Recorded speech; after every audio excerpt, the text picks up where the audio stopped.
Yes, I'm looking for a bronze bell, about 18 inches, I explained carefully to the gruff-sounding man on the phone from the salvage yard. For an outdoor clock installation project. Clock tower, eh? The man chuckled. Putting one in the garden? Haven't heard that one in a while. Got a lovely ship's bell here, loud enough to wake the dead, or at least annoy the neighbors. Ah, I said, trying to sound casual. Nothing too loud, just authoritative. Needs to clearly mark the passage of time, for, community temporal awareness. He laughed again. Right. Temporal awareness. Well, this post office bell's got a good ring to it. Not too crazy, but folks'll know what time it is. All right? You want it? I wanted it. There are few things I enjoy more than a quiet afternoon on my patio. A comfortable chair, a good book, a cup of tea, and the gentle ambient music of my wind chimes. I didn't have many. A deep-toned bamboo set inherited from my grandfather, a cluster of small copper bells that sang sweetly in a high breeze, and a rather elegant ceramic one shaped like a fish. They weren't loud, they weren't intrusive, they were just there.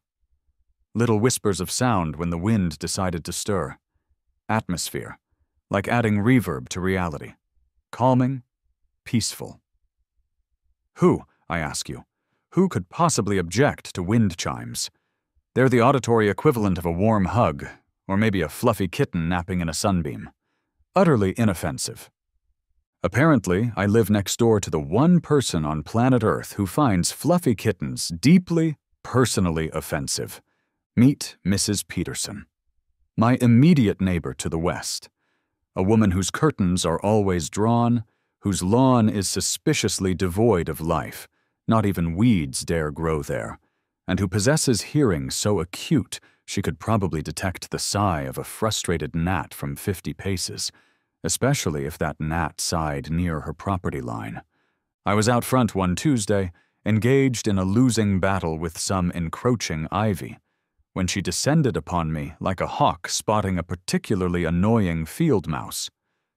Her face, already set in its default expression of grim disapproval, tightened further as she approached. I braced myself.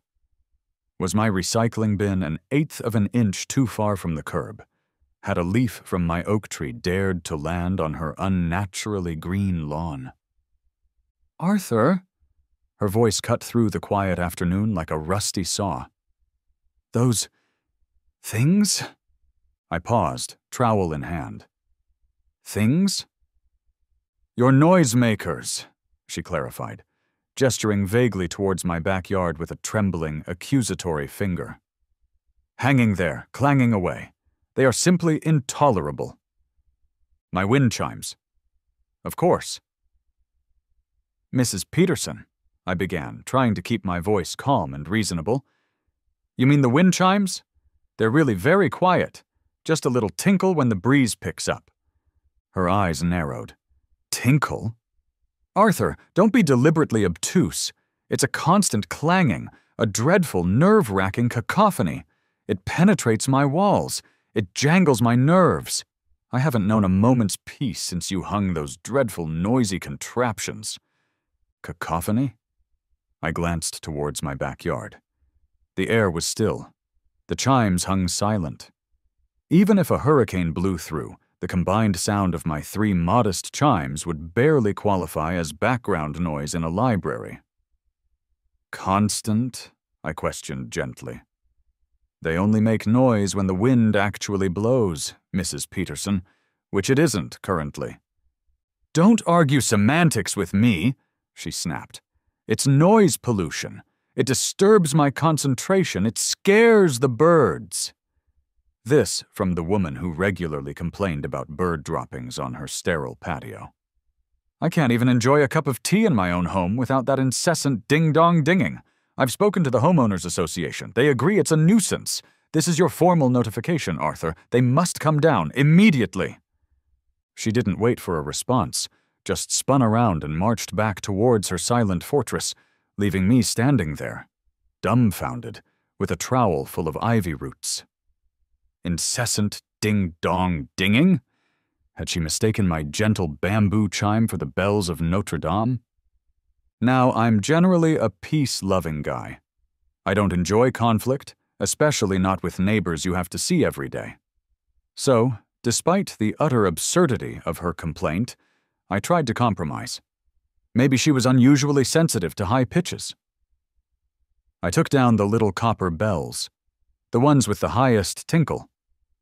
I moved the bamboo and ceramic ones further away from her property line, tucking them under the eaves on the far side of the patio. Did it help? Of course not. A few days later, another confrontation. Still clanging, Arthur. I can still hear them. Okay. Maybe only hang them out when I was actually outside to enjoy them? Nope. Apparently, my enjoyment was irrelevant if it caused her phantom auditory distress. I received my first official HOA violation notice in the mail. Violation: persistent auditory disturbance, wind chimes. It cited the nuisance noise bylaw and politely requested voluntary compliance, that is, remove the offending chimes, to avoid further action. Chloe, you're not going to believe this, I told my friend later, reading the notice aloud with dramatic flair. I'm down to one wind chime, the big bamboo one that sounds like a sleepy monk gently tapping a piece of wood once every 10 minutes, and she's still complaining. The HOA sent me a formal warning. Chloe sighed. Mrs. Peterson sounds like a piece of work. What did the HOA letter actually say? Basically, we acknowledge your neighbor's complaint regarding noise, and we encourage residents to be considerate and resolve disputes amicably, which is HOA speak for, please, for the love of God, just take the chime down so Mrs. Peterson stops calling us 3 times a day. So, are you going to? Chloe asked.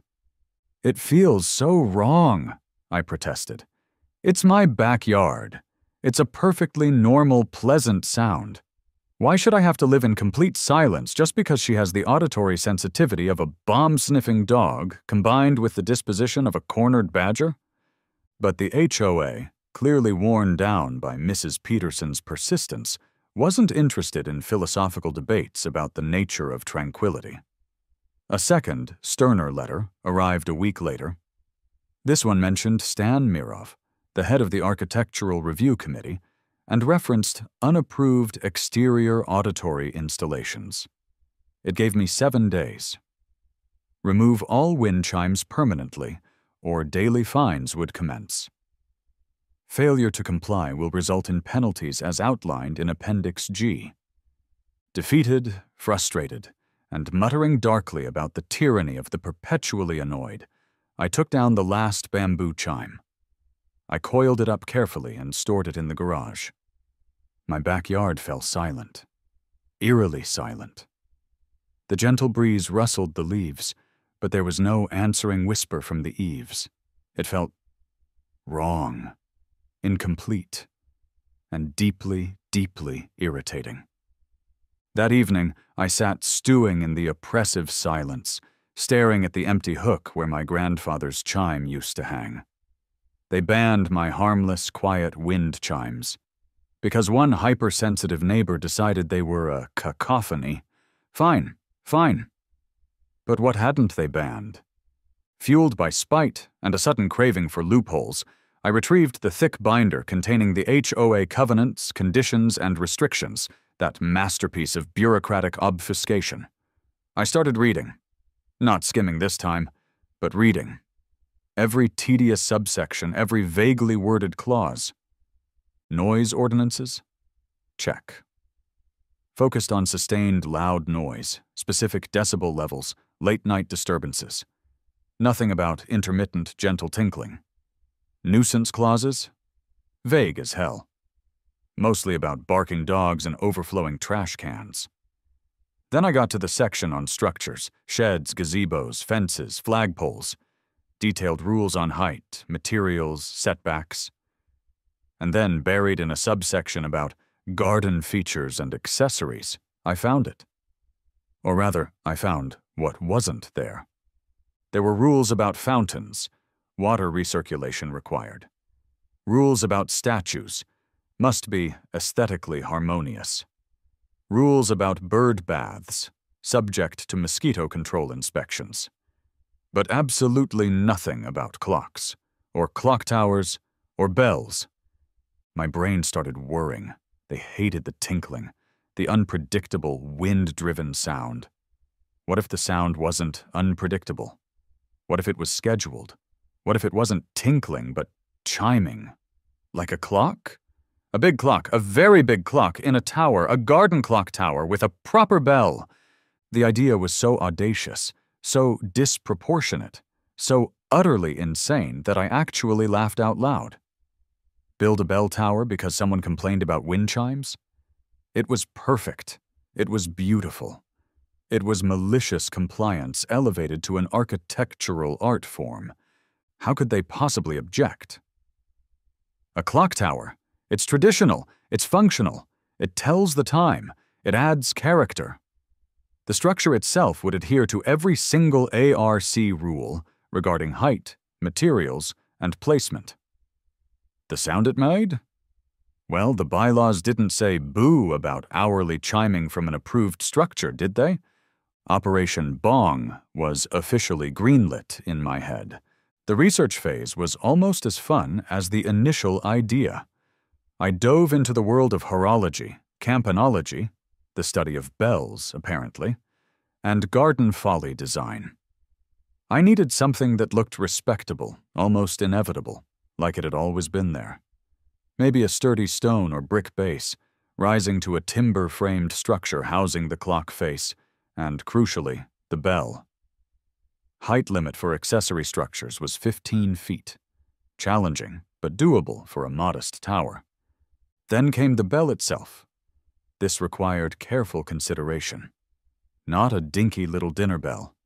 Not a monstrous church bell that would crack foundations or get me arrested immediately. Something substantial. Something with a clear, resonant tone that would carry. Carry right through Mrs. Peterson's double-glazed windows, ideally. I spent hours online, listening to sound samples of salvaged school bells, ship's bells, old firehouse bells. I eventually found a promising candidate on an architectural salvage website, an 18-inch cast bronze bell, reportedly from an old New England post office. Its description promised a clear, authoritative tone. Perfect. Yes, I'm looking for a bronze bell, about 18 inches, I explained carefully to the gruff-sounding man on the phone from the salvage yard, for an outdoor clock installation project. Clock tower, eh? The man chuckled. Putting one in the garden? Haven't heard that one in a while. Got a lovely ship's bell here, loud enough to wake the dead, or at least annoy the neighbors. I said, trying to sound casual. Nothing too loud, just authoritative. Needs to clearly mark the passage of time. For, community temporal awareness. He laughed again. Right, temporal awareness. Well, this post office bell's got a good ring to it. Not too crazy, but folks'll know what time it is, all right? You want it? I wanted it. Next, the mechanism. An hourly chime seemed appropriate, respectable, traditional. I found a company specializing in large outdoor clock movements that could be linked to a striking hammer for the bell. Programmable, too, so I could silence it overnight, say between 10 p.m. and 8 a.m. See? Considerate? I drew up plans, carefully ensuring the tower's dimensions, materials, cedar siding, brick base, all HOA approved, and placement met every single ARC requirement. I submitted the plans to Stan Mirov and the committee, labeling them simply Proposed Garden Clock Structure. I held my breath. Stan called me. Mr. Henderson, these plans for a clock structure, it seems rather large. What is its precise purpose? Why, to tell the time, Stan, I replied innocently, and to add a touch of traditional charm to the garden landscape. It meets all the setback and height requirements, uses approved materials, he grumbled. And there's no unusual lighting involved? He clearly hadn't forgotten my friend Mike's fence incident across town. "Just a standard low-wattage bulb to illuminate the clock face after dark," I assured him. "Very tasteful." He sighed. "Very well. The structure appears compliant with existing bylaws. The Ark approves the construction. Proceed." He hung up before I could thank him for his contribution to my master plan. Construction was an adventure. Let's just say my DIY skills are more suited to assembling IKEA furniture than erecting 15-foot towers. There were definitely moments involving spirit levels reading wildly untrue, suspiciously wobbly posts, and nearly dropping the very heavy, very expensive bronze bell while trying to hoist it into place using a precarious system of ropes and pulleys. My friend Chloe came over one Saturday, ostensibly to help, but mostly just watched me struggle, laughed, and occasionally handed me the correct screwdriver. "Are you sure this is stable, Arthur?" she asked, eyeing the slightly leaning timber frame. "Absolutely," I said with far more confidence than I felt. "It's got character, rustic charm." "Rustic charm doesn't stop things from falling over in a strong wind," she pointed out. "Especially things with giant metal bells in them." Mrs. Peterson watched the entire process from behind her perpetually twitching curtains. Her expression shifted from confusion to suspicion to what I could only interpret as simmering rage as the tower grew taller. She probably thought I was building a sniper's nest or an illegal ham radio antenna. Little did she know. Finally, after several weekends of sweat, sawdust, and near disaster, it was complete. The garden clock tower stood proudly, if slightly crookedly, in my backyard. Cedar siding, brick base, classic clock face, and nestled within the belfry, the gleaming bronze post office bell. It looked surprisingly legitimate. Now for the final step, connecting the clock mechanism to the bell striker. I climbed into the belfry, connected the wires, checked the battery backup, and set the timer. Hourly chime, 8 a.m. to 10 p.m. First chime scheduled for noon, that very Saturday. My heart hammered against my ribs. This was either the most brilliantly petty thing I'd ever done, or grounds for immediate institutionalization. Maybe both. I retreated to my patio chair, pretending to read, but my eyes were glued to my watch. Chloe sat opposite me, sipping iced tea, a nervous grin playing on her lips. The neighborhood was quiet. Birds chirped. A lawnmower droned in the distance. The calm before the bong. 11:58, 11:59. The second hand swept upwards. Noon, bong. The sound ripped through the peaceful afternoon air, clear, resonant, undeniably loud. It wasn't just a chime, it was a statement. A deep bronze declaration that echoed off the houses. Birds exploded from the trees. Down the street, a dog started barking frantically. Even though I was expecting it, I jumped, sloshing tea onto my book. Chloe gasped, eyes wide. "Oh my God, Arthur, that was significant." I looked towards Mrs. Peterson's house. Her front door flew open as if propelled by the sound wave itself. She stumbled out onto her porch, clutching her chest, her face a mask of slack-jawed horror. She stared at the tower, then whipped her head around to glare directly at me, her mouth opening and closing silently like a goldfish. Success. Pure, unadulterated, bonging success. I grinned, feeling a surge of adrenaline and pure, wicked satisfaction. I raised my teacup in a silent toast towards Mrs. Peterson's apoplectic figure. The 1 p.m. bong was met with equal, if not greater, fury. By 1:15 p.m., my phone was ringing off the hook. The HOA office first, sounding flustered. Then Mrs. Peterson herself, shrieking incoherently about noise violations, heart palpitations, and frightened squirrels. Then Stan Miroff, demanding an immediate explanation for the unapproved auditory emissions. My defense was simple and unwavering. It's a clock tower, Stan, approved by the ARC. Clock's chime. This one chimes on the hour. It's performing its designated function. But the volume, Henderson, the sheer volume, Stan sputtered. Is there an HOA bylaw regarding the decibel level of functional clock chimes? I asked innocently. I couldn't seem to find one. The complaints flooded in. Official notices piled up. Violation, excessive noise, bell. Violation, unapproved auditory structure function. Violation, creation of sonic nuisance. Mrs. Peterson tried to rally the neighbors, demanding the tower's immediate dismantling. The next HOA meeting was electric. Mrs. Peterson gave a tearful and rage-filled testimony about the bell shattering her peace and possibly causing hairline fractures in her porcelain figurine collection. Stan Mirov presented decibel readings taken from Mrs. Peterson's property line. Readings that were, admittedly, quite high during the actual bong, but which averaged out much lower over the hour, potentially putting them just under the threshold for a continuous noise violation, according to the city ordinance. I calmly presented my case again. Approved structure, functional clock, traditional feature. No specific bylaw prohibiting hourly chiming during daytime hours. I might have also presented some hastily gathered historical precedents for garden clock towers in residential settings, mostly from England, mostly irrelevant, but they looked official. The board was torn.